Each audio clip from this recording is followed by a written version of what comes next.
Well, good evening, everyone. Thank you for your patience and waiting us for everything to come together. Well, tonight we have a very exciting program for a very exciting cause. We are representing the Simsbury Spirit Council as well as the Simsbury Public Library, and just with the town of Simsbury. There's a lot happening today, and for the first time, for as a town organization, the town of Simsbury is celebrating and recognizing Juneteenth Day. And so, in everything else that's happened today, in recognition that just today, President Biden has signed into law that now Juneteenth Day is now a national federal holiday. So this is a lot, going on today. That's right. You could definitely give a clap, hand snap, however you like to do it. But so it's a lot going on today. And so there's a lot to celebrate. There's still a lot of work to do, but sometimes you just really have to sit down and, and celebrate a victory. You have to celebrate progress. And that's exactly what we're able to do today. Obviously through a lot of pain, obviously through a lot of struggle, growth does occur. A lot of things do happen after the rain and such. And that's what we're seeing now, that, through the years of much protest, the years of much as what we call resiliency, we're able to see, fruit of some of that labor happening today. So not just for the town or not just for the state, but it's happening for the entire country. And so that's what we wanted to do this evening is, take the time out to celebrate Juneteenth Day. And the title of our program is A Legacy of Resilience. And so, there's a timeline to all this. There's a lot of struggle to all this. There's a lot of perseverance to all this, a lot of sacrifice to all this, as well as an abundance of resilience. And so that's what we're looking at, as a title for tonight's event. As we're celebrating Juneteenth Day, we're also celebrating all those who have come before us. We're celebrating all those who have literally, put their life on the line in order for us to get to this day today, where it has now been signed into law that Juneteenth Day will now be a federal holiday. And so it's just been the first federal holiday that's been instated, if I'm not mistaken, since Martin Luther King Jr., as we celebrate his birthday. And so, the last two federal holidays are an acknowledgement, one of a great American leader, a civil rights leader, a just man who was definitely desires for our country to move forward. And now we're also, the newest one is in celebration of Juneteenth Day. So this is exciting. My name is Nkosi Lee. Kind of a moderator, part of the program, but we're just here to have a good time and do all of this together. So I'm not gonna hold you too much longer because we do have a program that we want to get to. And so, this is our opening. I don't know who else we have from the Spirit Council here. I see Nicole, Kodak is here. Yep, wave your hand, Nicole. Lloyd Huey, wave your hand, Lloyd. Tanisha, I see you up here as well. That's right. And so we're all, putting some time in. I can't see the rest of the screen. So if anyone else is here, apologize if I cannot see your face at this time. But thank you for taking the time out for joining us tonight. So the first thing we're gonna do is we have a singer, Timothy Hagan, who's joining us, lending us his talent, his time, and he's gonna sing the Negro National Anthem. So if you could, even from the comfort of your own home, if you can stand while this is being sung, it'd be greatly appreciated. If you could see in your chat feature, there's a file there for Lift Every Voice and Sing if you want to follow along with the words. If you don't know it while Timothy is singing, you can do that as well. But please just give our undivided attention to Timothy Hagan, who's going to sing. And then from there, we're going to hear a video from the Simsbury High School Gospel Choir as well. So there's a huge spiritual element, and there's just a lot of excitement and celebration. So Timothy, the floor is yours. Hi, hello everyone. My name is Timothy, and today I'll be singing Lift Every Voice and Sing. Lift every voice and sing till earth and heaven ring, ring with the harmonies of liberty. Let our rejoicing rise high as the listening sky. Let it resound loud as the rolling sea. Sing a song full of the faith that the dark past has taught us. Sing a song full of the hope that the present has brought us. Facing the rising sun of our new day begun, let us march on till victory is won. Stony the road we trod, bitter the chastening rod, felt in the days when hope unborn had died. Yet with the steady beat, have not our weary feet come to the place for which our Father sighed. We have come over a way that with tears have been watered. We have come treading our path through the blood of the slaughtered.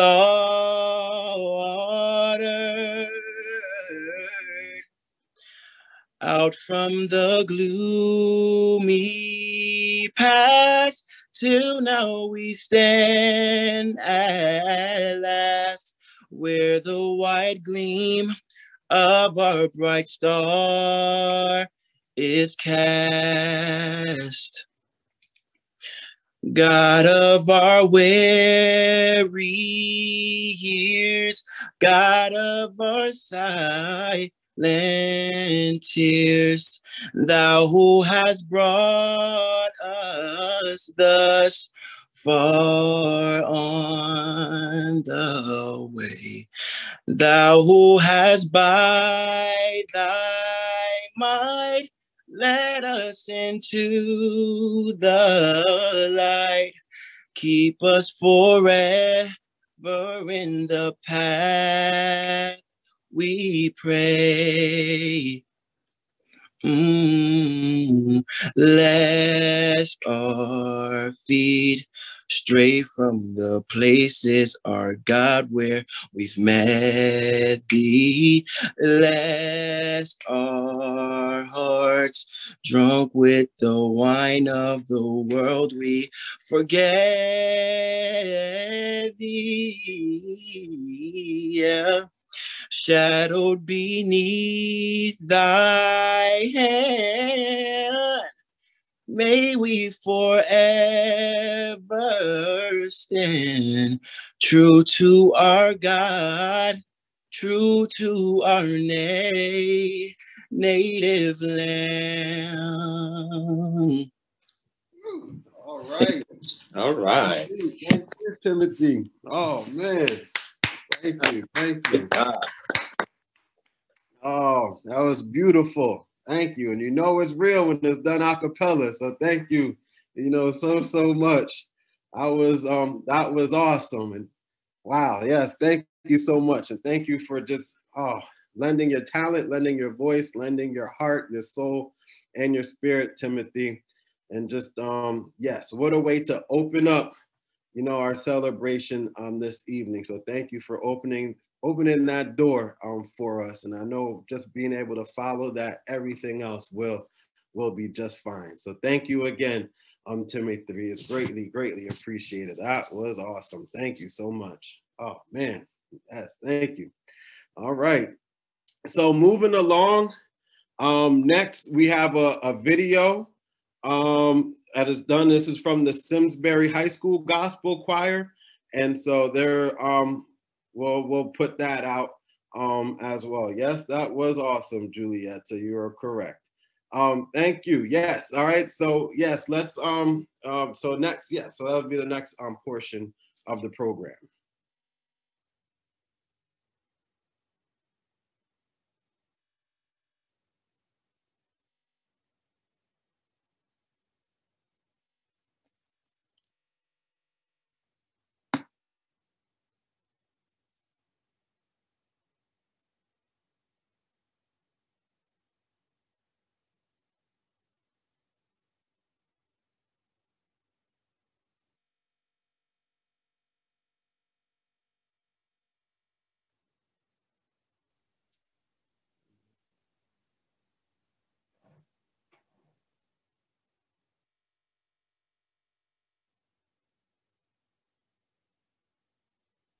Yeah, there's no sound. Yeah, it looks like we might be having an audio issue. So let's try. One moment.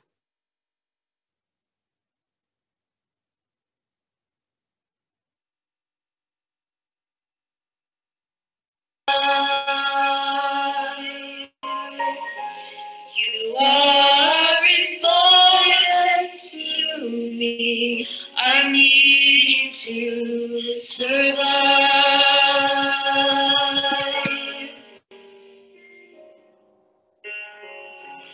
I need you.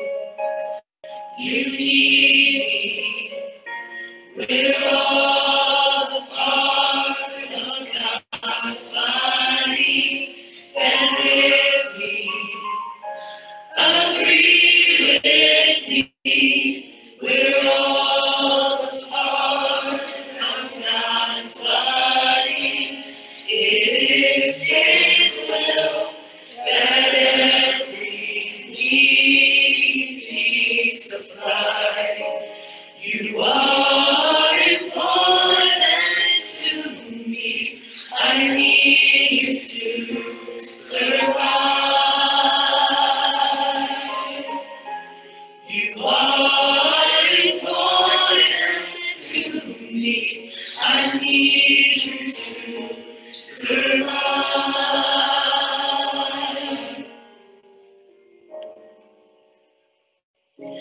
I pray for you. You pray for me. I love you. I need you to survive. I won't harm you with words from my mouth. I love you. I need you to survive. I pray for you. You pray for me. I love you. I need you to.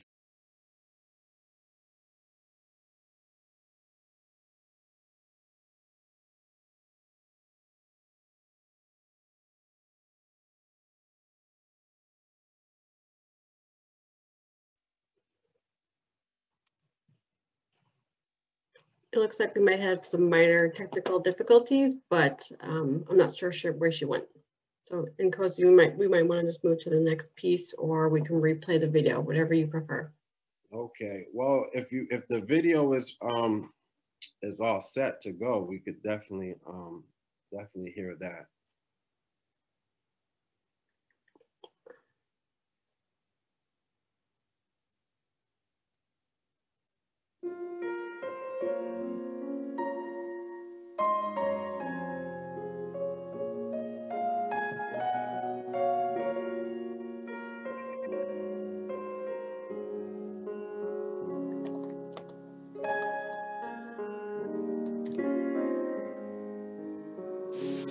I need you, you need me. We're all a part of God's body. Stand with me, agree with me.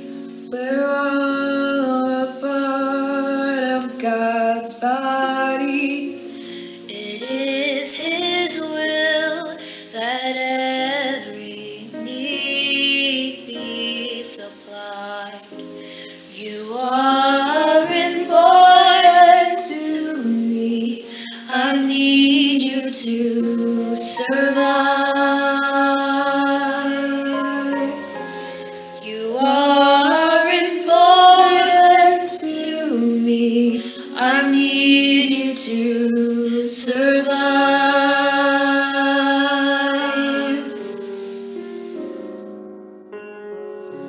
I need you, you need me.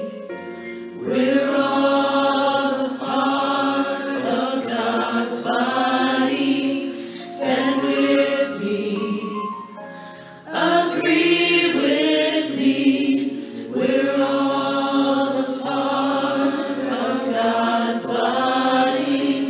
It is His will that every need be supplied.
Well, we thank you for the Simsbury High School Gospel Choir for allowing us to play the ensemble that they performed for the Dr. Martin Luther King holiday. And so you see the power of music in our first two, pieces of our celebration. One would be a spiritual, a poem, but once sung, you could feel the power that is in that. And then you hear a song which is a little more contemporary, but nevertheless, still speaking of the power of prayer, still speaking of the power of community, and still speaking of the power of fellowship and the necessity for all of us to be able to get together, to be able to support one another, to be able to lift each other up. And so that's what that's all about. I pray for you. You pray for me. I love you. I need you to survive, so that's it. And we can pray for one another, then we know our hearts are in the right place for each other as well. And so that continues to be a major part of the legacy that we're celebrating is a spiritual legacy as well. And so we can see that coming forth through Lift Every Voice and Sing. And we also hear it in the song, I Need You to Survive. So we thank again the Simsbury High School Gospel Choir for allowing us to play that piece tonight. All right, so we're gonna keep moving forward. We're gonna have a significance and reflection from a major part of the Simsbury community, very active, very vocal, and just very important. Part of the glue of the fabric, I believe that continues to to help keep various components of the town together. And so that being said, we are going to welcome Deacon Art Miller, and he's going to speak to us about the significance and reflection of Juneteenth Day. So thank you for joining us, Deacon Arthur Miller. Hey, Brother Nkosi, how are you? Do you want me to speak before this person comes that you were talking about? Yes, please. Oh, no. You can't deflect. You can't deflect that if you wanted to, Deacon. No, you cannot. Oh man! Not if you wanted to. The truth speaks for itself, Deacon Miller. We don't have to make up any stories about you. Well, I have come to recognize how blessed I am, and I will tell you the truth. I reluctantly came to Simsbury. They literally had to harness me, kicking and screaming to come to Simsbury because I didn't feel that there would be a welcome mat put out. And that's just the truth, brother. And I will tell you, over the last 11 years, I have grown to love the folks I've met, the audacity to confront truth. And that includes truths that are not very, very lovely. And it continues to be in that incredible process of accepting, recognizing, and realizing that there is so much more, so much greater in a diverse community than there is in a monolithic one.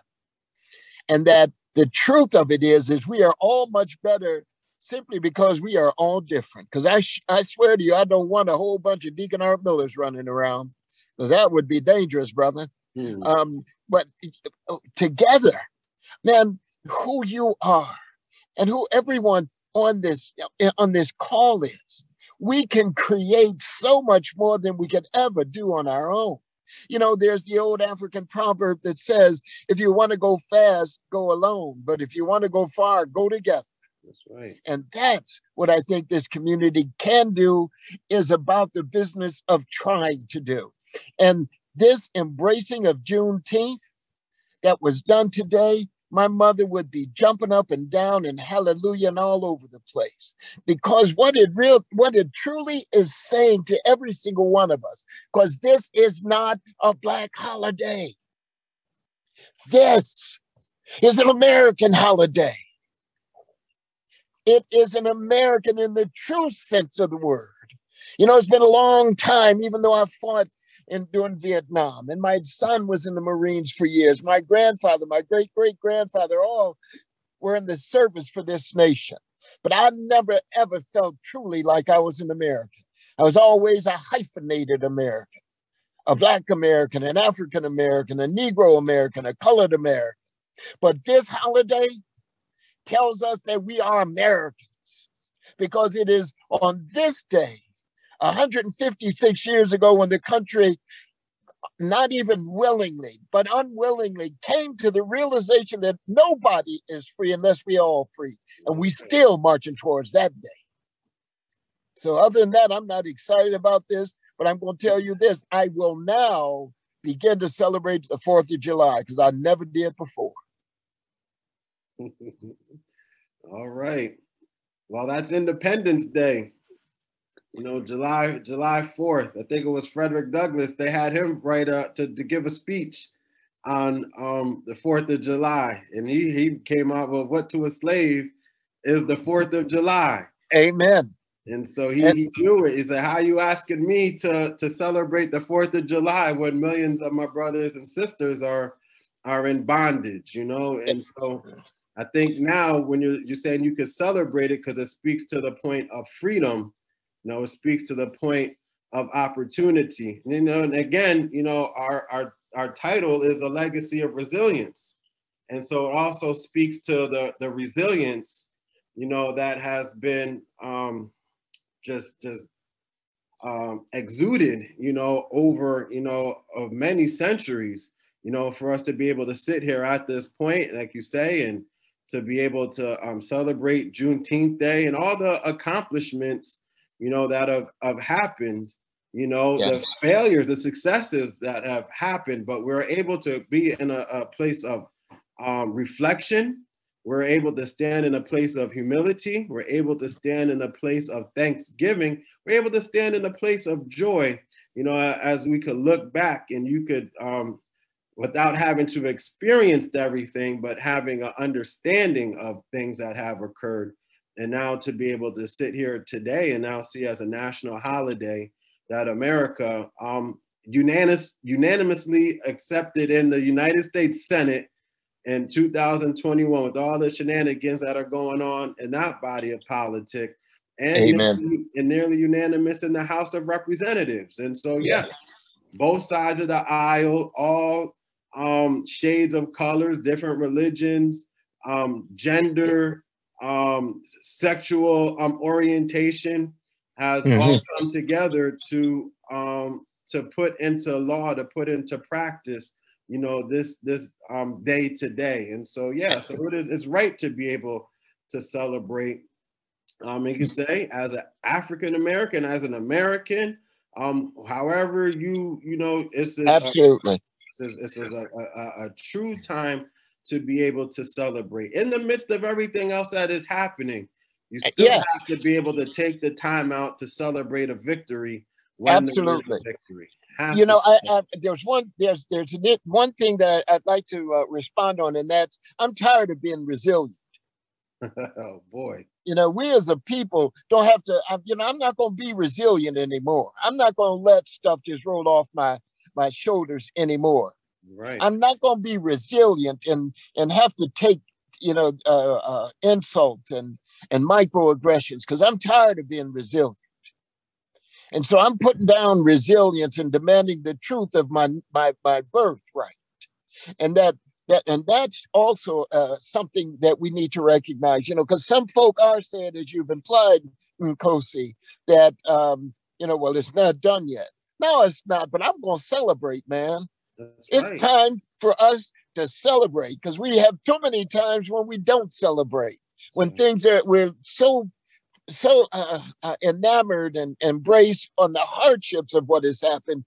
We need to recognize that every once in a while, man, we need to celebrate, because without celebrating, how are we going to be able to look forward to tomorrow when we don't count those moments of hope, those seconds of joy, to know that this too can happen. So this is one of those check marks on the truth of who we are going to become. And so I was alive when Juneteenth came about. That's right. And I'm celebrating that. And, you know, I know that Hallmark and all those other people are going to come out with all these Juneteenth cards, but, you know, so I know they celebrating too. Yeah, you know, there's going to be a whole bunch of jobs that are going to be had. That's Even right. Tanisha's going to have a job doing something like that. Ain't that right, Tanisha?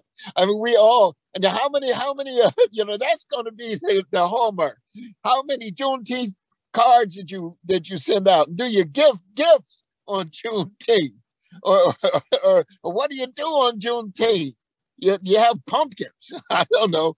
Maybe Rick Collins, maybe he'll write a book about it. We don't know. So I mean, that's, you know, maybe it'll be Julietta, because I think I see a writer in her, you know, because you never know. But then we always have that Dr. Okabar, who shows up on the scene, who is a brilliant man, and he, even though he's my cousin, everybody thinks he's my nephew. The truth is, he's probably more like a son to me, who I love dearly. So I don't want to take up any more of his time, because he is really a brilliant professor at the University of Connecticut. He's a Harvard fellow, is the preeminent scholar on the Black Panthers in the United States. So I know I'm not supposed to introduce him, but I took whoever's person's place was supposed to do that, because that's my cousin. All right. Yeah, ain't that right, Margaret? Yes, you definitely have the right to be able to do that. So thank you, Dr. Ogbar, for joining us tonight. And so the floor is yours, you know, to speak on the history and the significance of Juneteenth Day. So thank you again for joining us. Thank you so much. It's an absolute pleasure to be here. And it's always tough to follow Uncle Art / cousin here. You know, I've been here in Connecticut since '97, and ever since my arrival, we've crossed social circles and with our friends, and people will hear that he's my cousin and immediately will adjust it in their heads so he's my uncle. And but over those last 24 years or so, he's become more like a father to me. So I'm very, very grateful to be in his sphere, and at home for Thanksgiving, Easter, and on these Zoom calls. So it's always good. And I'm very, very pleased. Thanks a lot, Nicole and other organizers, for inviting me out. And this is a great opportunity to learn more about something that's such a timely thing. Juneteenth, of course. Today I got a chance to see the signing, and a friend texted me and told me to go to CNN and actually watch this. So historical event. And as we all know, there are very, very few federal holidays, and that in our lifetime, the last one was over a generation ago, 40 years ago. And so this is quite exciting. The history, one of the things I find kind of fascinating about Juneteenth is that Art will tell you that I'm from Chicago, and I was born in Chicago, and my family, they see Chicagoans almost like being an ethnicity. And I left Chicago in first grade. I was raised first grade through high school in California, in LA. And so I don't claim to be a Chicagoan, since I've spent all 12 years of my schooling in LA before I went up to college. But Art would say I'm a self-hating Chicagoan. I'm not a self-hating Chicagoan, but being raised in California, most African Americans in California have roots that go to two states, Texas and Louisiana. And so in LA growing up, I always heard about Juneteenth. And, you know, years before I took courses in college, I heard that this was a point when enslaved people in Texas got their freedom, when the news of the Emancipation Proclamation made its way, and that even many websites will say that it took a long time for news to travel back then, and 2 years later, people, slaves in Texas found out they were free and all that. And that's a myth, and it's amazing how common that myth is, and it sort of circulates. I think everyone on this call, everyone here knows that it didn't take 2 years for news to travel around the country. It didn't take 2 years for people to know that Abraham Lincoln was running for president in 1860 in Texas. It didn't take 2 years for people in Texas to know that the Civil War started and there was a secession movement underway, right? It didn't take 2 years for people to know that some baseball team won a game, right? So there was a telegraph and people had trains, and it didn't take 2 years to even walk from DC to Texas, right? And so it's amazing that people keep saying that it took 2 years. And so when I think about starting from the myths that we've heard about Juneteenth, it's really kind of interesting to think about how emancipation itself unfolded. And itself, there's a narrative about a lot of myth, a lot of confusion, and it's hard to start with one particular story, but if I will, and I'm a professor, so I'm long-winded, so I will be very short. I'll try my best to keep it short and succinct. There's the war began, and we all know that there are debates, historians who are well-regarded, who are super smart, have long engaged in debate with themselves over historical phenomena, right? So you've always had historians get involved in these debates. And so lay people oftentimes will hear that, oh, well, the cause of the Civil War was this or was that. And but there's something we call a master narrative, a general consensus around historical phenomena, right? So the master narrative, or we call the grand narrative, is what historians have built consensus around how we interpret certain historical events. And so the master narrative right now, and there's no equivocation on this, but the Civil War started because of Southern states, and looking at their articles of secession, they're very clear. South Carolina, when this is seceded in December of 1860, a month after Abraham Lincoln was elected president, South Carolina said that they did not want their beloved institution of slavery be destroyed by this, what they called a Black Republican abolitionist. And Lincoln told everyone, I'm not an abolitionist, but they didn't believe him, and they insisted that he would destroy slavery. 5 other states followed suit quickly thereafter. These 6 states were the states that had the highest percentage of enslaved people. And they said, Mississippi was very clear, Arkansas was very clear, that we are defending our beloved institution of slavery. We do not want it destroyed. We will die to defend it. We will commit treason to defend it, right? So we will pick up guns and fight against our country to defend it, right? We will commit treason. So when all this was going on, there was an effort by congressmen. Lincoln was not inaugurated until March of 61, and we have inauguration in January now, but back then. So in March, there were people who were saying, what do we do to prevent civil war? So people actually proposed a 13th Amendment. And as the numbers have gone in the Constitution, 13th Amendment at that point in March of 1861, this amendment would have been to preserve slavery forever, that it cannot be outlawed in the United States. And this was this last-ditch effort to avoid civil war. This 13th Amendment was proposed, and they asked Lincoln before he took the oath of office. They said, Lincoln, everyone says you're an abolitionist. He's like, no, I'm not an abolitionist. I'm not. I don't keep saying this.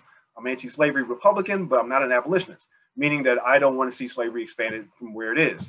And they said, if you're okay, are you willing to support the 13th Amendment that will protect slavery in perpetuity? He said, yes, I will do it because I want to avoid civil war. The reason the 13th Amendment was not passed in March of 1861 was that Southern states had seceded already, and there were not enough members of Congress to support it. They already left Congress. Had they been there, there would have been a law that they could not end slavery, right? This is how hardcore people were trying to avoid civil war, but how committed people were to maintain the institution of slavery, right? So the war began, of course, Sumter, spring of 1861, and that summer, and this is really important, you all, that summer there was a guy, General John Fremont, and I could have a whole lecture on Fremont, who's a fascinating character. Fremont was a general who oversaw the military district in Missouri, and there were Confederate sympathizers. There were border states that did not secede but still practiced slavery. Missouri was one of them, and he oversaw this region. There were people who were supporting the Confederacy, although Missouri was a Union state. Fremont said, if I catch you, any of you no good, filthy Confederate sympathizers out here helping these traitors, I will not only confiscate all your property, your home, I'll also free all the people you enslaved. I've issued my Emancipation Proclamation. That was the summer of 1861. Lincoln went crazy, and Lincoln contacted Fremont and said, Fremont, you're wild out here. We can't have this Emancipation Proclamation. If you do this, not only will we lose Missouri, we'll lose Kentucky, we'll lose West Virginia, we'll lose all the border states, and we can't do this. And he made it very clear. Lincoln wrote a letter, and he said, this is a famous quote where he said that, my ambition, I'm paraphrasing him here, but my ambition is not to end slavery or preserve slavery, but to preserve the Union. If I could do it with slavery intact, I will. If I could do it by destroying slavery, I will. But my goal is to maintain the Union, right? It's very clear. And that was 1861. A year later, skipping through a lot of things, a year later, he comes together with his cabinet in August, September. He tells them privately that I've come up with my own Emancipation Proclamation. What I'm going to do, I'm going to give it to the Confederates, and tell them that you can actually end this war right now, right? We've been going to this war. Hundreds of thousands of people have died. We disrupted all these lives. This is horrible, all the misery and suffering. We can end this. We will actually pay you money like we did in Washington, D.C. So in Washington, D.C., there were all these people who were enslaved. And Washington, D.C. in 1862 said, we will actually pay enslavers to free people in Washington, D.C. So if you enslave a little child or a woman, a grown or a man that's grown, come to us, we'll give you up to $300 and that person can be free. And they outlawed slavery and paid all their enslavers like the British did. So Lincoln went to the South and said, hey guys, you know, this war is terrible. Jefferson Davis, man, it'd be great if you guys would just like stop fighting and then I'll pay you all this stuff so you can let all these slaves go. And Jefferson Davis, like, you know, he was hostile. They rejected the idea. The Confederates refused. They said, Lincoln, you're a coward. We're going to beat you guys. We're going to win this war and we're going to have slavery forever. And Lincoln said, okay, think about it. And then if you don't do it, then this is off the table. You know, we're not going to give you any money. And then January 1st, they can be free anyway. And the Confederates said, Lincoln, you're a clown. You're not our president. You have no authority over us. Our president is Jefferson Davis. We have our own Congress, our own money. Look at my dollar bill. This is me, right? This is not you. This is not George. This is me on the dollar bill, right? And so these guys were saying that you have no authority here. And so your little proclamations don't mean anything. January 1st, 1863, 4 million people were enslaved the day before. There were 4 million people enslaved the next day, right? So it didn't end slavery. And so a lot of my students are often conflicted. They're like, but Professor Ogbar, I've always heard that the Emancipation Proclamation ended slavery. I'm like, well, actually, you've heard it, but you've never seen it written in any historical book. Like, there's never a textbook that has ever said, you've never seen this a book written by a historian saying that the Emancipation Proclamation ended slavery. But you just hear it sort of in the zeitgeist, right? People just sort of traffic in the language of this all the time, and we sort of do it, we just sort of believe it, right? Which is really kind of strange. So from this point on, you will notice that you will never see a historian actually say this, right? You'll just hear people make references to it all the time. And I think this is why Juneteenth thing gets a little confusing, because people are like, it took 2 years for the information to get to the, and then so the assumption is that if Lincoln could just say the Emancipation Proclamation, now people are all free, he very well could have said to all the Confederates, I'm now president of the United States, I'll declare the war over. And they're like, oh, he just said the war is over. Okay, let's go home and go to sleep. But he had no authority, right? So if he had no authority to end the war, he had no authority to free all these people. And even if those people wanted to be free, which they wanted to be free before the Emancipation Proclamation, it didn't take his proclamation to want people to be free, for people wanted to be free. So they had no power to do it December 31st, nor did they have it on January 1st. So when we get to what happened in Texas in June of 1865, the war came to an end in April in some way. We often hear this at Appomattox with Robert E. Lee capitulating to Grant. But there were skirmishes throughout. And all of us here, I suspect all of us, except for the little baby in Melissa's lap, I suspect that all of us here have heard stories of Japanese fighters after Hiroshima and Nagasaki still fighting in islands in the South Pacific, right? There were still these people who didn't get the news that the war was over. And so whenever you have far-flung wars, at the armistice, you rarely have an immediate succession of fighting, right? So there were people throughout in the far-flung parts of the United States that were still engaged in battles and skirmishes for weeks after Appomattox, right? And the cases where people who were enslavers throughout the South, not just Texas, but throughout the South, had great contempt for Lincoln, great contempt for the Union Army, and great contempt for the idea of abolition. And unless there was any kind of authority to enforce the law, they would maintain slavery. And this is what happened throughout the South, not just Texas. But there was a huge swath of Texas, because it was the far west, the farthest west where slavery was legal. You have these huge parts of the state where people did exactly that. And until Union authority got there in June, and you have General Granger, he comes out there, he's like, what the hell is going on here? He's like, you know, he issues this order number 3, what is it called? General Order number 3. And it's really cool to look at it. You could go to Wikipedia, it's like 3 sentences, and it's very simple. It's like, slavery's over, all the people were enslaved, you could negotiate wages with your enslavers, and y'all don't congregate around military bases. That's it. And that was it. It's like real simple, right? And so what we have there is this sort of the affirmation of Union authority, not so much a long time before people got the news, or the people just, you know, just, I don't know, I really don't understand otherwise, but it's really Confederate recalcitrance that why it took so long. I think and I don't want to take anything away from the importance of it, right? The important narrative here is that you have this moment when years after, I mean, months after the war, these people, of course, get their freedom. But just to be very clear, there were thousands of people who were still enslaved throughout the United States and border states like Kentucky and like Missouri until December, because it wasn't the Emancipation Proclamation that ended slavery, but it was the it was the 13th Amendment to the Constitution, the real 13th Amendment, not the proposed one that would protect slavery. And so the 13th Amendment to the Constitution passed after Lincoln was already killed in December of 1865, made it illegal to enslave people in the United States. And although for those here who are African Americans, it's very common, virtually every Black person I know, African American, virtually every African American I know will claim their grandmama is part Indian. Indians and the Indian Territory maintained slavery even until 1866. And this was Indian Territory quasi under the control of the United States. And it wasn't until 1866 that slavery was actually outlawed there. So we actually have the 13th Amendment months after Juneteenth.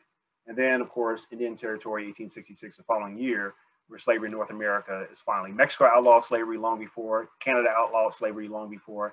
So the last remnants of slavery in North America were in Indian Territory, later Oklahoma, a year after Juneteenth. So Juneteenth is a real complicated history to how we understand emancipation, a very complicated history to how we understand the end of slavery. And I think in many ways, it illustrates just how haphazard, if you will, and how contested notions of freedom are in the United States. I mean, the history of the United States is a history of people who've been pushing for democracy and pushing against democracy, pushing for freedom and pushing against freedom. We have sort of not a linear, neat process where freedom has unfolded, but a very contested process. We have certain groups that become, that get enfranchised.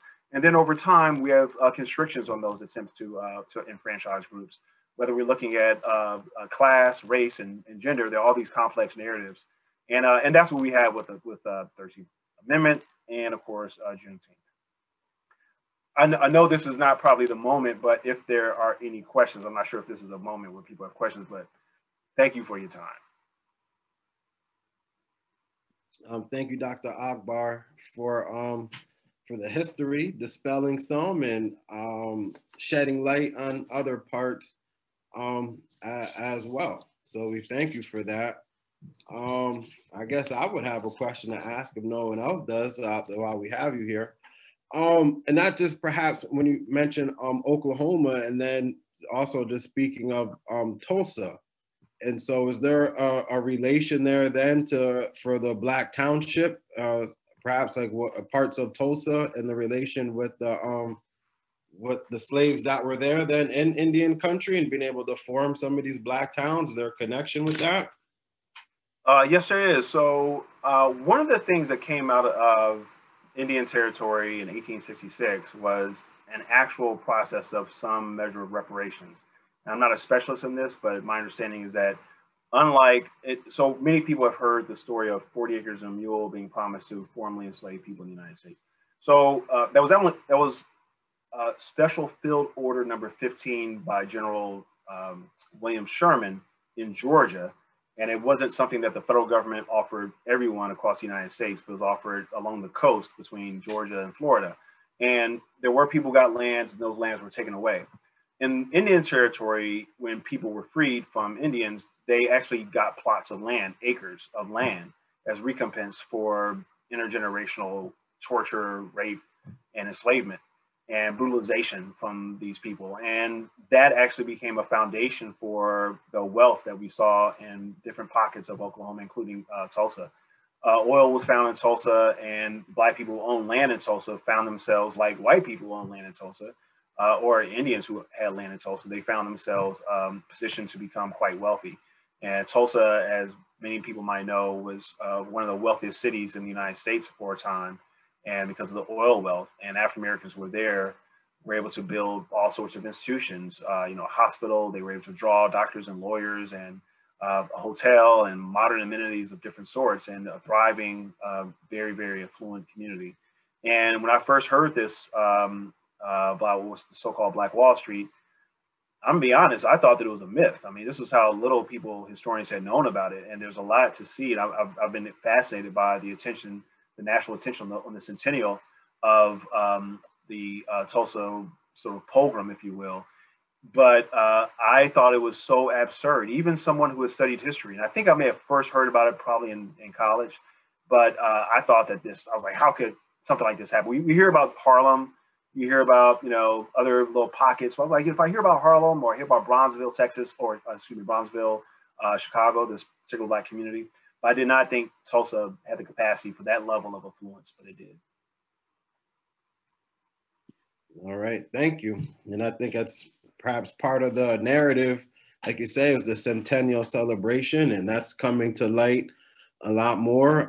We see what's happening now with Juneteenth Day, and that this is coming to light a lot more. So I just think, that's the significance of these, portions of history, some more known, some less known, than others, in particular to African-American history in this country, but now much more, it's becoming more mainstream, and it's becoming more celebratory. And so, hopefully more and more of these historical facts, incidents, the more and more will come out. So I do believe, as we're seeing here, the more we're able to share, the more we're able to discuss, the more we're able to grow as well. And so what we're looking at is how we're going to continue to build community. How can we allow community to thrive? And so, part of, a shared history and sharing the history of others and celebrations and such as part of the way for communities to grow.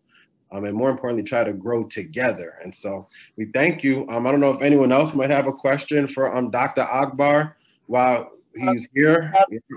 Yeah, I do. Can you hear me, Ngozi? Yes, we hear you, Deacon Arthur. Dr. Akbar, my dear son, in terms of this holiday, the new holiday, and I too watched it with great glee, of Juneteenth, what is your perspective in terms of, as I had mentioned, that it is not a Black holiday, but a national holiday for all people? Could you speak a bit on that? Yeah, so I think that I think it's really good for a national holiday to celebrate the end of slavery. To me, I don't see any downside to a country who calls itself a freedom-loving country to celebrate the moment that the most. I can't imagine anything more anti-freedom than the institution of intergenerational enslavement, right? That you would, enslave a baby at birth, and that person has no choice, regardless of how industrious he or she is, how much they believe in Jesus, how much they believe in patriotism. All they have to look forward to is that if they have any children, they too will experience enslavement and be open to all sorts of brutality and dehumanization. So I can't think of anything more anathema to democracy and freedom and justice and all the things America stands for than to celebrate the very end of the institution of slavery. So to me, it seems just as much as Independence Day, there would be something that all people could buy into.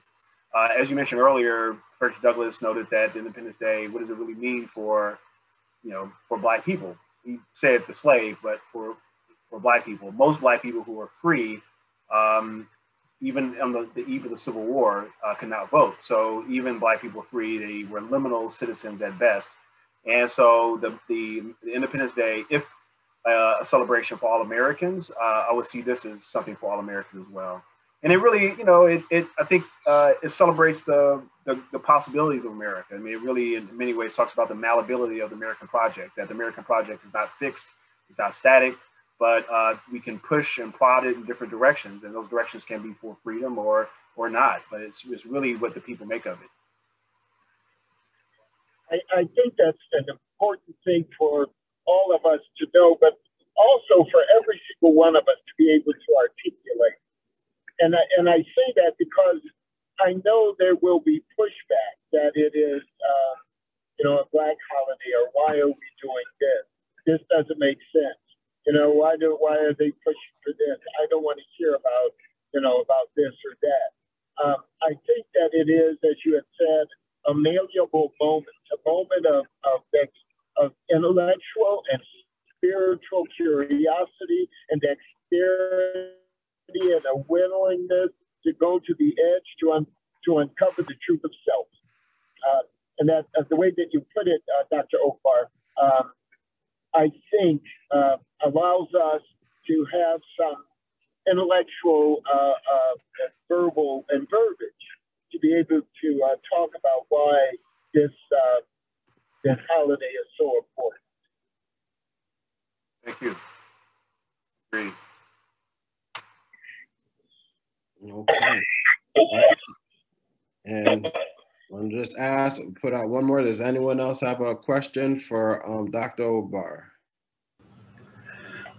I do. Yeah, that's Patricia Johnson. Yes. Okay. Dr. Okbar, I apologize. I did not hear all of your talk, but I have a concern that I'm going to ask you to kind of speak on, and that is that while we take a celebratory approach to Juneteenth, I have a concern about the ability for us to consciously and realistically perceive what the history of our people has been. Very often gets buried in taking a series of events and leaving the part out that may shed light on what's coming next or how we need to proceed or how we need to look at the history. Specifically, the gap between the Emancipation Proclamation and Juneteenth, I think certainly warrants our attention and all of those kinds of things. But it's kind of like the civil rights movement. Very often people celebrate the civil rights movement as if we were finished. And we're somewhere in the middle of the process. Does that make any sense to you at all? Yeah, I understand there's a, if I got this correct, that there's a continued struggle and that one victory does not make the end of victories or struggles. No? I missed the question though. Okay, so what I'm saying is, like, I'm like in my early 80s and I'm looking back and I'm seeing the process and recognizing that what we're talking about is not an event, it's a process. I'm not sure where we exactly are in the process of creating a society, a world in America where we are able to release some of the sort of mental constrictions of, slavery and racism and that kind of thing. But I know we're not finished. And some of the celebratory approaches suggest that we are further along. And, I'm not an expert on it, but further along than I might think we are. Okay. Yeah, I totally agree that this is a process. I have you down, here's a quote, a process, not an event. And I think that as I mentioned in the talk, and I'm not sure if you're here for this part, but in many ways, the history of the Juneteenth as a moment of celebration is a history of the continued struggle for the expansion of freedom. And we're always pushing back against the boundaries of oppression in different sorts. And so since the inception of the United States, there's been a continued expansion. But to quote Frederick Douglass, power can cease nothing without a demand. And so you have people who demanded, the right to vote. You have landed white males who only allowed landed white males to vote. And then 1830s, white men without land, and then all men in 1870, and then most women in 1920, and then we have restrictions and then expansions and 1965 Voting Rights Act. So you have this sort of long process of people pushing against the boundaries. And I think that the history of this particular event is a history of just that this is a process. And I've had so many people who are on my social media saying that, you know, we need to be vigilant about voter suppression, that we need to be vigilant about the George Floyd policing law. We need to be vigilant about all these other things. And so I think this is all, I think people are, at least from my vantage, very sensitive to the issue that, like any victory, you know, when we achieve one victory doesn't mean that there's not another one that we can foresee and we need to struggle and fight for. Thank you. So Dr. Ogbar, I see that. Thank you. Thank you, Dr. Ogbar. Thank you, Patricia Johnson as well. We're just gonna continue to move forward. And next we have our representative from the Greater Hartford chapter of the NAACP. And so we're gonna give the floor to Tanisha Grant. Good evening, everyone. Most of you that are watching probably are also familiar with me being a part of the Spirit Council and also as a Simsbury Police Commissioner. So pretty much what the NAACP is about is fighting for the rights of individuals who may be discriminated against. And the Greater Hartford branch started back in, let me see, I want to say about 1917, after W.E.B. Du Bois came to Hartford and seen the activism that was going on here in Hartford and became impressed about it. And so they end up having one of those, making Hartford the official branch. Now, the mission of the NAACP is to ensure that political, educational, and economic equality of rights of all persons and to eliminate race-based discrimination. And we at the NAACP have several different committees that we are involved in the community as well. So one of them is the Political Action Committee. They work to increase registration and voting, work for the enactment of the municipal, state, and federal legislation designed to improve educational, political, and economic status of minority individuals. I am a part of the Women in NAACP, which is a committee that works on, I don't want to say liberating, but empowering women to be their best selves and just loving who they are as an individual. There's also our Criminal Justice Committee, where they're seeking to eliminate harsh and unfair sentencing practices that are responsible for mass incarceration and racial disparities. There's also labor industry. We also have a youth committee as well. Let's see, I want to make sure I'm not forgetting the most important stuff. Legal redress, there's a legal redress committee that investigates cases that are reported to it. They supervise all litigation in which the unit is interested in. I know that you guys may have seen the NAACP involved in trying to find out what's going on at Amazon in Windsor, Connecticut, where they were where they found about eight nooses within like a week or two time period. And so that's one of the tasks that they're working on right there. They've also been involved in Simsbury. I want to say a couple years ago when the blackface incident came, they were also here right around that time. And so within education, they seek to eliminate segregation and other discriminatory practices in public education. Let's see, I'm not an official person for the membership committee, but I'm here to let anyone know that if any of those committees sound interesting to you and you would like to join the NAACP, that I can put inside of the chat the link for you to be able to join to become a member of the NAACP. All right. Thank you very much, Tanisha. That's the National Association for the Advancement of Colored People. And so that is the oldest civil rights organization in the country.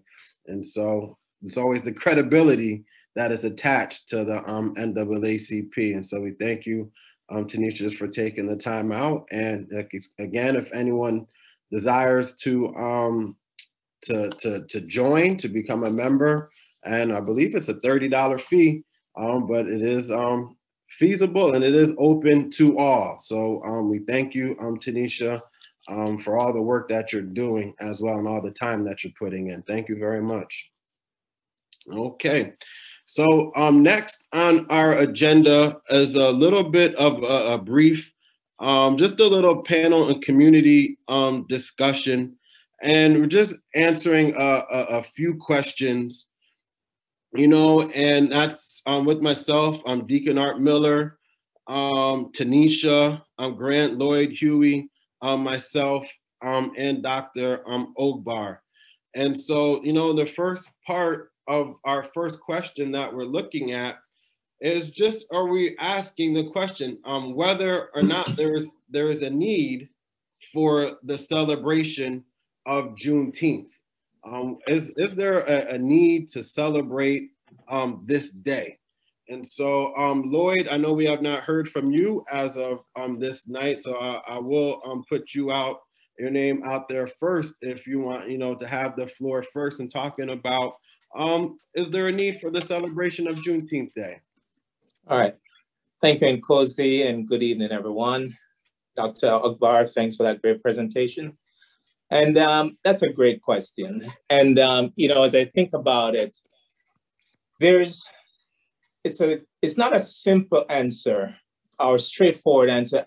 Off the back, I would say absolutely yes. There is a need to celebrate the fact that enslaved people in Texas were finally informed of their freedom. In addition, I would say yes, we should celebrate because it shows us that the fight for freedom and justice, while sometimes it's a hard, a difficult, and a long road, it can eventually succeed. I think it's important to remember that Juneteenth was an impactful moment in American history, and so we must do our part to help others understand what it all means. And so in addition to celebrating, I would also say we need to be reflective and informative. As a country, we should reflect on where we have been, what we've done, how we got to where we are, and what we can do to make sure that we don't get back to that place. And when I say that, I think about about 8 years after emancipation and the great great strides and progress that was made. And then 150 years after that, how much of that was lost? So we need to celebrate it. And, you know, one of my mentors in leadership, John Maxwell, he said, when there's a great victory, take 24 hours and celebrate it and then get back to work. That's right. And it's the same thing. He says, if there's a loss, take 24 hours to grieve that loss and then get back on the horse and get back to work. So Juneteenth reminds us of how the progress we can make and how progress made can be lost. So I would say, yes, let's celebrate, but also let's be reflective and use that to figure out where we're going, where the potholes are, and how we can use the history we have to make sure that we continue down a good path. All right, thank you very much, Lloyd. We can celebrate and we can still be very reflective at the same time. I think it's a little bit of exactly what is happening with our discussion here this evening. Does anyone else wish to speak on the need for the celebration of Juneteenth Day? I want to add something to what he said, and it goes back to a little bit about what Dr. Ogbar said about him knowing about Juneteenth, because in California, there are people that have come back from Texas or Louisiana. And so I think back to me, and the education that I did not receive about Juneteenth and how important that is, and education on the northeastern part of the country. And so today we were at work just talking about what Juneteenth is and having to explain to coworkers who are also adults, right, with a great education, and about what Juneteenth actually stands for. And so it starts with education at the very least, right? So we know about what happened with the 4th of July. We know about Easter. We know about all these other national holidays, federal holidays that we celebrate, Martin Luther King's Day. We know about all of that, but there isn't enough education about what Juneteenth is. And so in order for us to really be able to celebrate what that is, we need to keep this at the forefront of everyone's mind. Oh, this is what Juneteenth is. And letting our children know, letting our colleagues know, letting our neighbors know what Juneteenth actually is about, so that we can feel comfortable about celebrating our history, just as Dr. Ogbar and Deacon Art Miller said. It's our history. It's not Black history. It's not African American history. It's our history. And until we are educated to understand that, can we really truly embrace Juneteenth like we embrace Christmas, like we embrace Thanksgiving, like we embrace the 4th of July, like we embrace Easter and any other holiday that is celebrated in the United States of America. All right. All right. Thank you, Tanisha. And we'll see. And I think that's part of it, you know, as well, Tanisha, would you speak, is how much will it be celebrated, to what depth, you know, will it be celebrated? And I think it's the word that was spoken earlier, was the word, it's part of a process, you know, that is going to be given time to grow. I like the part of acknowledging this as a holiday, because when this question was first put on paper, it was not a federal holiday as it just became today. And so I like the component of accountability, you know, that it brings. That now this is something that, you know, is on paper, you know, as well, that it's law, that this is a federal holiday. So perhaps part of the process of it becoming, of it being a federal holiday, first and foremost, is the fact that, you know, part of the process that some states may now adopt it as a state holiday. Some towns may now adopt it, or cities, as a local holiday as well. So maybe you'll see it as an opportunity for, you know, perhaps some schools will be shut down, or state workers. I believe Texas, they already do acknowledge it as part of their state. And so I think that's all part of the process. And as long as, you know, Juneteenth Day is up to be discussed, it's reflection, celebrated, then it's also, you know, a time for growth. And I think a big part is it's a time for healing, you know, as well, within the country. And so, yeah, I think it's great that it is going to be a national holiday, because I don't believe that's going to be the end of the celebration of, or how Juneteenth is celebrated. I believe that it's only going to grow. And so I like that part, that it holds our country more accountable. As Dr. King was able to recite from the Declaration of Independence, to hold the country accountable to those words that were written by Thomas Jefferson.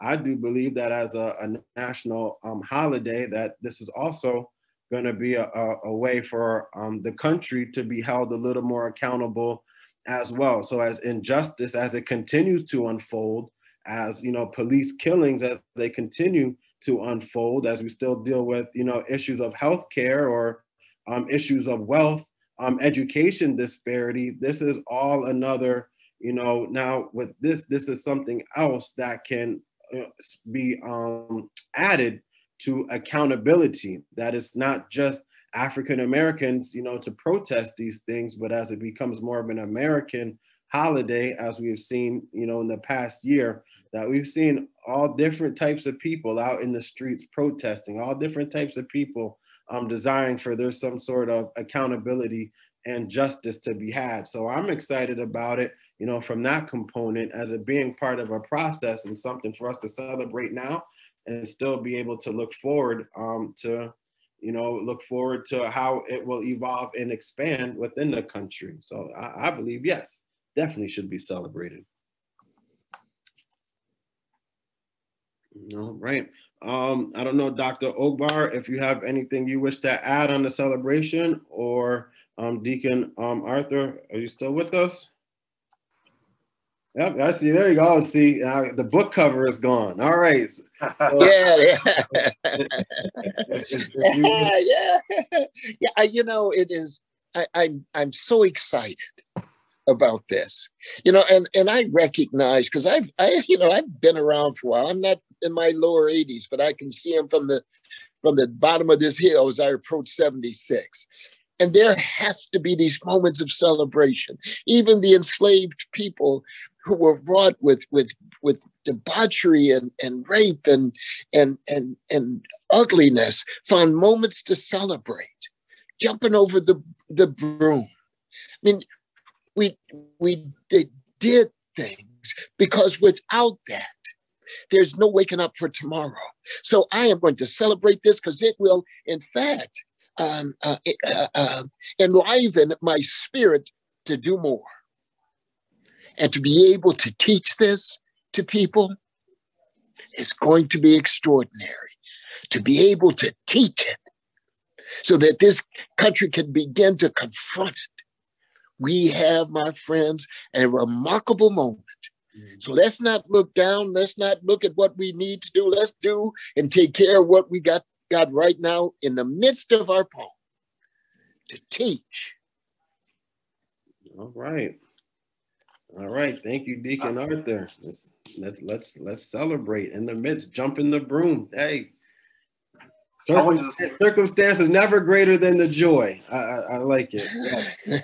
Never greater than that. Dr. Ogbar, yes? Yeah, I just want to say that many people have said so many brilliant things already. I have nothing to add. I know it's absolutely great to hear people talk about and reflect on what this is. And so nothing to add. All right. Well, thank you. Thank you, Dr. Ogbar. Okay, so another question that we have, there was a Vox video that I know they were watching, but it's talking about the history of Juneteenth Day, you know, speaking about the history that has come along with emancipation and many of the hardships and many of the battles that had to be fought and many of the battles that have been won. And so one of the quotes at the end is saying that celebrating Juneteenth, and again, this was done before today, before the acknowledgement of Juneteenth becoming a national holiday. But one of the questions at the end of the video, they asked, "Are we free?" Right? And so it was a question, you know, that was a profound question. It says, "Are we free? Are we free today?" And so I don't know how anyone feels, you know, in answering that question. Are we free today?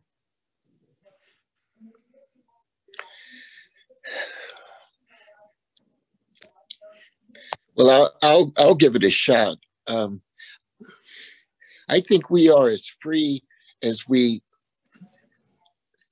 exert our freedom to be. We are certainly restricted by other people's anger, other people's hatred. We are not restricted by our color, but we are restricted sometimes by how people treat us because they have a brokenness within them. I think that it was Dr. King that said that, you know, unless all of us are free, none of us are free. Well, to that extent, there's certainly different levels and layers of freedom that many people have been restricted by. And to that extent, there is this social dynamic that one can look at in CRT, the critical race theory, that tells us that the racial and social construct of this nation is biased. So within that biasness, there's certainly moments of freedom. But I will always be restricted simply because not of the color of my skin. Because my skin, as I said, is wonderful. And I've never been biased against because I'm Black. I've never been biased against or treated poorly because I'm Black. When those things happen, and they most assuredly do, it's not because I'm Black, it's because those people do it are broken. As soon as those people are freed from their bias, from their hatred, from their brokenness, then I'll be free. Awesome. You know, that's great, Dr. Art. And, you know, one of the things that I would also add to that is that we have lots of freedoms in this country. But at the same time, there are people who don't enjoy the same level of freedom. And for many different reasons, some of it has been psychological, some of it is mental, some of it is structural. And so we have to figure out, for those of us who have freedoms, how we leverage those freedoms to help those who don't. And at the same time, I would say we need to be careful. And I'm going to go back to what I said earlier, be very reflective, because if we're not careful, we could find ourselves in a situation where we could lose the freedoms that we do have. So we have freedoms. It's sometimes in a precarious position. So we have to be careful as we enjoy those freedoms. All right, thank you. Still from the perspective of reflection and being able to enjoy, you know, the freedom that we have. Thank you, Lloyd. Tanisha, do you have anything you wish to add on the state of being free? I think that's almost like a trick question, right? Or it's a loaded question. It is very loaded. It is loaded. And are we free? And I'm sitting here trying to come up with a yes or no, and you can't really say a yes or no. So things that that I may have accomplished in my life, right? Because of hard work, tenacity, resilience, right? And so there are other people that you know have experienced the same types of things that I have experienced, right? Had the same opportunities that I have had, but their challenges may just be just a little bit different based on belief systems and value systems, right? And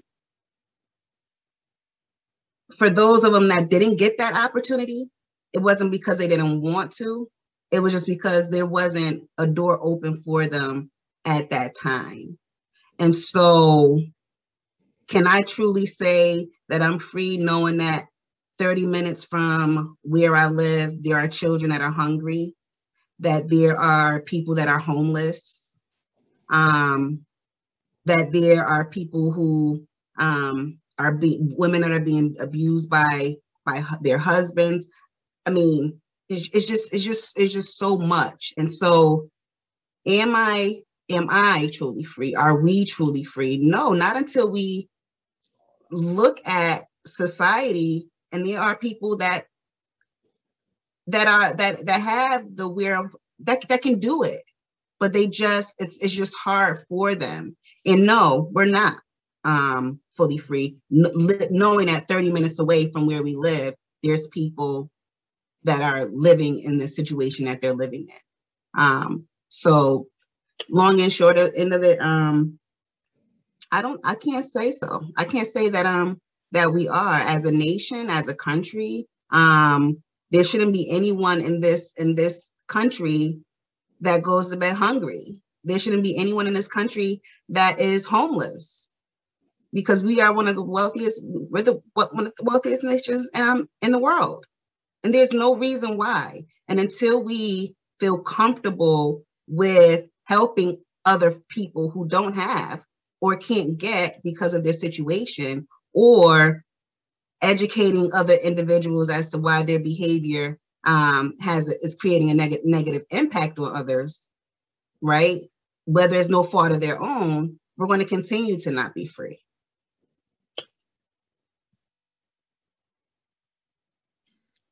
That was a loaded answer for a loaded question. Amen to that. Very, very much so. Yes. You know, and so, yeah, I think, you know, freedom is subjective, you know. Am I free perhaps to choose an occupation, or, you know, am I free to, you know, maybe attend a college, you know? Yeah, and so in those senses, you know, we are free in that sense. But, you know, I put a but there because there's, you know, always seems like a cloud, you know, hovering over, I don't know, over the country, over the issues. I guess I was thinking about, you know, Derek Chauvin, the police officer who murdered George Floyd, and the police in the streets in Minneapolis. And like 2 hours after he's convicted, there was another police shooting, you know, 10 miles away, and someone else was killed by a police officer. And then it just, you know, I guess the point of saying that is just it doesn't stop. You know, the need to have to keep standing up, the need to have to, you know, to keep fighting, to keep pressing. I think it was stated by, you know, Dr. Ogbar a little earlier, saying that it's give and take. There's pull, a little bit of, you know, a victory here, and then someone's trying to, you know, to take it back. And so, and, you know, it pulls on the mind, it messes with my mind, you know, at times it becomes, you know, sometimes hard to deal with, overwhelming. Is this going to end? How does this end? Can it just be, you know, do I have to think twice about where I'm going for a walk down the street? Why am I thinking twice? You know, when a police officer is searching, you know, looking for seat belts at the highway entrance, and I have my seat belt on, and he still signals for me to pull over. Then he's like, oh no, never mind. And it just messed up my day, you know, having an interaction with a police officer in that way at, you know, at 7:35 in the morning. And so even that, it's just hanging, you know, over my head. And so, yeah, it's tough. But I guess that's the part of why we have to, you know, why we celebrate, why we have to count, you know, victories. You know, I have to, you know, love on my family, my wife and my children, because of the things that are in my control, to be able to, you know, in that sense, to find fulfillment, to find, you know, that type of joy. Then, you know, it's incumbent upon me to do so. And not even to, you know, allow the issues of the world to interfere with these, you know, with the joy that is available to me, you know, right here, you know, right now, you know, in the midst of this discussion. I could look to, you know, my right, I got one son here, and, you know, other sons just took our other son out for a little walk in the stroller. And that's, you know, that's enough to put, you know, a smile, you know, on my face. Is enough to win, you know, for the moment. But yeah, the freedom, you know, for a moment, you know, you're feeling victorious, and then another moment it's like, man, you know, you gotta get up, and that's, to me, that's what this is about. People have fought before, and the fight continues. And so, you know, just trying to be a part of it is frustrating. It can be tiresome. It can be overwhelming at times. But, you know, it doesn't stop. What we're fighting for is worth it. So, yeah, that's a good answer from you, Tanisha. But yeah, it's a fight. It's a loaded question. It's very loaded. And yeah, sometimes we're good, and sometimes, man, it's not so good. So yeah, but we got to keep fighting. We got to keep fighting. And that's what this comes down to. I don't know, Dr. Ogbar, I have a feeling you're a lot more eloquent than I am. I know you could put, you know, a little bit more context to some things. So please, you know, talk to us a little bit about, you know, are we free, or, you know, your perspective on it. I don't know if I'm more eloquent or anything than anyone else here. I've heard a lot of great ideas. And I think to echo what has been said earlier, it's a very complex question. I think the first thing is philosophical in many ways, right? So, you know, how do we define freedom? That is our premise. And then you got to go from there. So freedom means different things to different people. When I mentioned before that there's a long history in the United States of people fighting for freedom and then people fighting against freedom. I mean, you literally have people who are willing to die in their own words and their own actions, saying, I am willing to die in a pool of my own blood to defend the institution of slavery. So and for them, they explicitly see the end of slavery as the abnegation of their own freedom, right? So their freedom is defined by the unfreedom of others. And so in many ways, freedom can be incredibly subjective. If we look at even democracy and how we understand democracy now, what do we have in 2020? In the fall of 2020, in the history of the United States of America, we never had a higher number of American citizens turn out to vote, ever, right? And with that, we didn't have, you know, wild celebrations of how vibrant our democracy is. We immediately had people who said that was a fundamental threat to our democracy. Seeing all those people come to the polls was a threat to my democracy. Seeing all those people participate in democracy, that's a threat to my democracy. Seeing all those people love freedom and exercise freedom, that was a threat to my freedom. And so in many ways, like how we define freedom, how we define democracy, these are very subjective positions, right? And so I think for many people in this call, we define freedom in a certain way that literally, and I say this by the old literal definition from Merriam-Webster, right? That literally at this moment, somewhere in the United States of America, there's a Zoom call, people are talking about how their freedoms are being eroded because people like all of us are out here organizing. And so when we talk about freedom, you know, I like to think that, you know, it's going to sound real crazy. This is like me right on the spot. Maybe 3 minutes from now, it's going to sound ridiculous, but we talk about, like, you know, beauty is in the eye of the beholder, right? So freedom is in the eye of the beholder in some ways. And so we kind of think about, I can say that we have certain freedoms that many people do not have in other parts of the world. And I've been to other parts of the world. I've been, you know, fortunately, I've been a lot of places, but I was in Dubai in 2017. I remember talking to some expats there who were saying, these are professors who taught at universities in Dubai, and they were saying that there were these various constrictions. So on my phone, I couldn't get certain websites because there is a limitation on access to certain information. And so there's less freedom in Dubai in many ways. Turns out, however, at the very same time, if you're in the United States, you're significantly more likely to be in prison than you are in Dubai, right? And so this is kind of interesting thing here, right? Like if you were in Dubai, you're more likely to be free from imprisonment than the United States. And so we kind of think about how we define freedom, and freedom is a very complex thing depending on how you want to define it. I mean, you know, freedom from incarceration, freedom from being shot by the police, you know, freedom from poverty, freedom from not having access to healthcare. There are a lot of countries like Dubai that have greater freedom if you define it by those indices. But I think that we understand the complexity of freedom, and so therein lies our problem. So when, you know, Tanisha and others sort of grapple with it, this is why I'm not sure I could offer anything more eloquent than what's been said. This is a very complex phenomenon. And I think that there's always, you know, it's going to be contested, but there's always something worth fighting for along the lines of those people, because because it's contested, we must always engage it, right? There are going to be people out here 20 years from now mad because your children voted. And that infringed upon their freedom. As absurd as it may seem, this is what we deal with, you know? Right. Well, thank you, Dr. Ogbar, and talking about the subjectiveness of freedom, the philosophical view of it all. And so we thank you. So yeah, and back to what you said, it was a loaded question.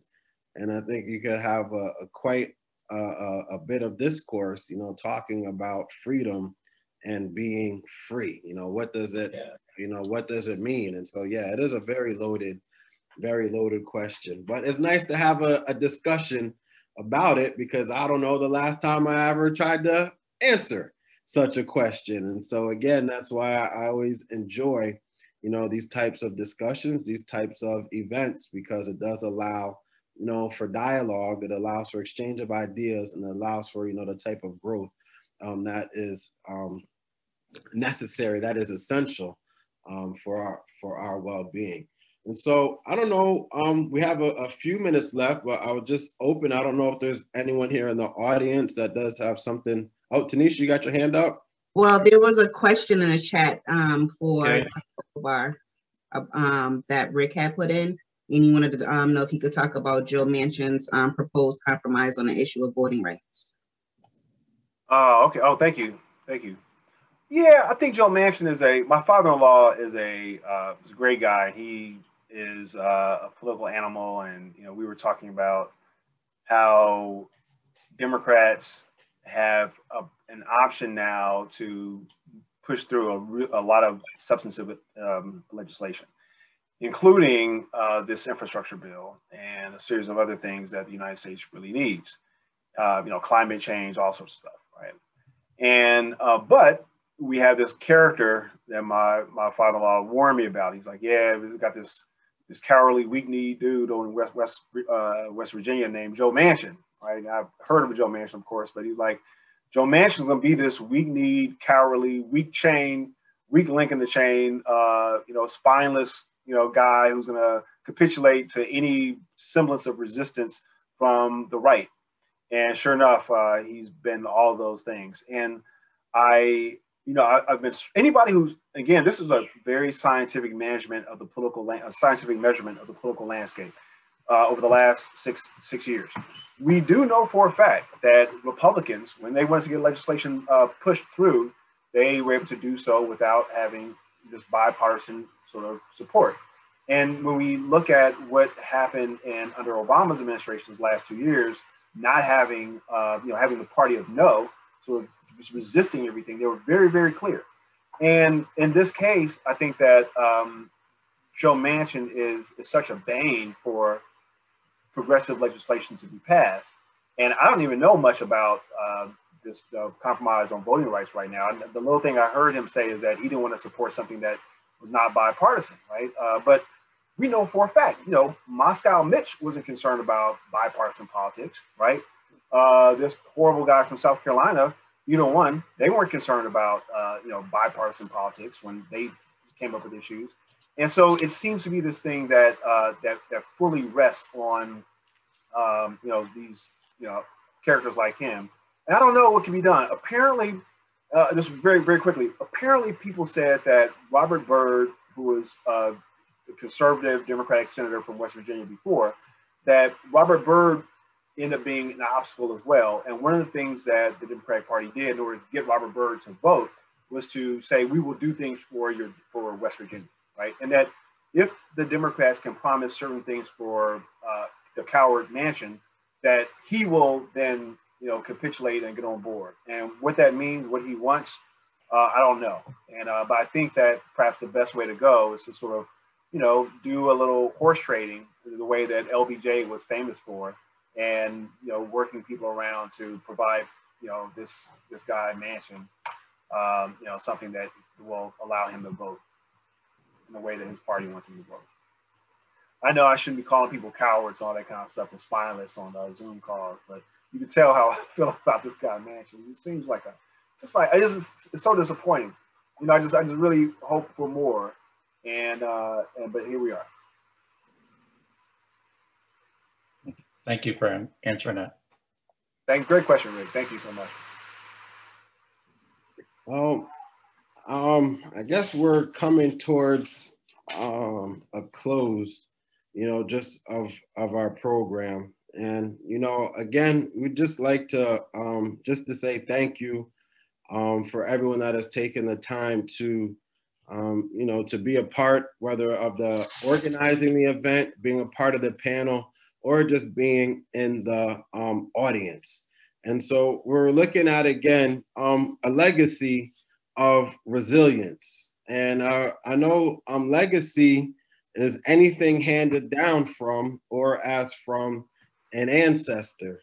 And then when we look at resilience, it's the capability of a strained body to recover its size and shape after deformation caused especially by compressive stress.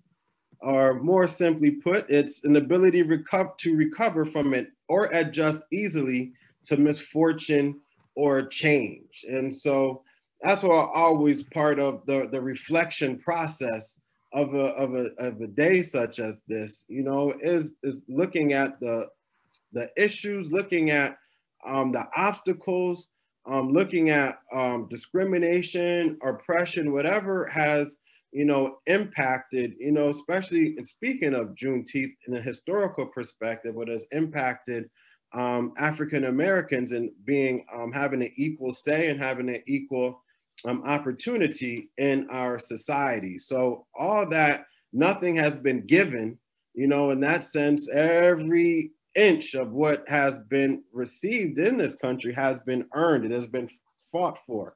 You know, people have had to die, you know, all types of, you know, injustice, all types of hatred, all types of things that in the issues of life you don't want to have to deal with just to be able to live, because as we know, life on its own is already hard enough. And so that's why I was looking just at the resilience that has been displayed over, you know, 400 plus years, continued to be displayed, you know, within this country. So it is a legacy, the ability to fight, the ability to still smile, the ability to still have joy. One thing we kind of say is like, you don't always look like what you've been through, you know, and that's part of, you know, a resilience factor of still being able to, you know, to be well in the midst of a very, would you say, a compressive stress.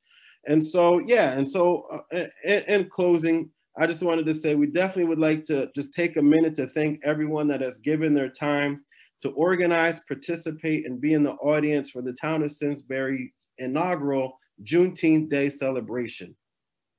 It has been 156 years since the first Juneteenth, and it says a lot that our country has not taken the time to recognize the end of slavery in our country. Having this dialogue, having these celebrations will only bring what our country so desperately needs, and that is healing, not division. There is wholeness that comes as a result of sharing, that comes as a result of learning, and that comes as a result of growing. And as we grow as individuals, it allows for greater community, for greater growth as a community as well. Can you celebrate what I celebrate? Can you cherish what I cherish? Are you willing to feel the pain that I feel? And even if you don't feel it, are you willing to listen? You know, that this is why the Reverend Dr. Martin Luther King Jr. is able to say, you know, speaking about America, he says they have come to realize that their freedom is inextricably bound to our freedom, and we cannot walk alone. And now the walking alone has decreased once again with the recognition of Juneteenth Day as a federal holiday. This opens up room for dialogue. This opens up room for sharing. This opens up room for healing. This opens up room for confession, and it opens up room for repentance. Maybe the state of Connecticut is next. Maybe the town of Simsbury is next, or the city of Hartford is next to recognize Juneteenth Day as a holiday. Maybe all who profited from the institution of slavery will recognize Juneteenth Day. So resilience continues to pay off. Resilience continues to open doors. Resilience has allowed for survival. Resilience has allowed for excellence. Resilience to survive the Middle Passage. Resilience to survive the auction block. Resilience to survive the separation of families. Resilience to survive rape. Resilience to escape. Resilience to fight. Resilience to survive lynching. The excellence to establish the Black church, excellence to fight for democracy that was not always given, excellence to start newspapers, excellence to start the Negro Leagues, excellence to start historically Black colleges and universities, excellence to take down Jim Crow, and the excellence to ascend to the White House. So yes, a legacy of resilience has been passed down from generation to generation. And so now, you know, I understand the statement that says we didn't land on Plymouth Rock. Plymouth Rock landed on us. It has been a system that was designed to take humanity, a system that was designed to crush souls, and that not all people are expected to benefit from. But a legacy of resiliency says yes. And as we honor all those that came before us, and we honor those who made a way out of no way. And so that's why we celebrate, you know, this day, Juneteenth Day. It is a time to reflect It is a time to share. It is a time to celebrate. It is a time to heal. It is a time to learn. And of course, it is a time to grow. So, you know, this allows for greater expectation. I know for myself, it opens up a whole new dialogue that we're able to have with the passage of Juneteenth Day as a national holiday. So it is not a small thing. Some may try to diminish it, but you know, in the big scope of things, there's the understanding of just how major of a move forward this is for our country. And so I hope we just continue to make the most of it. And this is June 17th. Juneteenth Day is not until Saturday. So this is just a bit of I guess, an appetizer, an early kickoff. And so you still have other events that will be done throughout the weekend, more specifically on Saturday, on Juneteenth Day. So, you know, we do take the time. I believe Holding the Door Open is having an event, was it at Schultz Park in Simsbury? Is that correct? Yes, sorry. Sorry for my two little distractions this whole time, but this was really great. I really appreciate Spirit putting this on in the library. I really wish more Simsbury residents were on this call, to be honest. That's like the only downfall. But hopefully the more programs you guys put on, the more people will get involved. But this weekend, Saturday, I'm part of the grassroots kind of equity group that we started on Facebook called Holding the Door Open. And we put together just a very casual conversation. We didn't really make it too public, only because we weren't sure how many hoops we'd have to jump through to get it to happen. So please invite anyone that you think might be interested. It's Saturday at 1 o'clock. It's just really a conversation about Juneteenth and what it is, how, you know, when people heard about it, and what kind of we as a community want to do in the future to celebrate this day, as well as it is kid friendly. We have a librarian coming to read a couple books to the kids and kind of talk about what Juneteenth is at their level. So if anyone can come, if anyone would like to get more involved, please don't hesitate to reach out to any of us in the group. And that's really about it. 1 o'clock at Schultz Park. You can bring, it's kind of like advertised as a little picnic. If you want to bring like a blanket, some chairs, and some food for yourself, hopefully we'll get a good turnout. So thanks.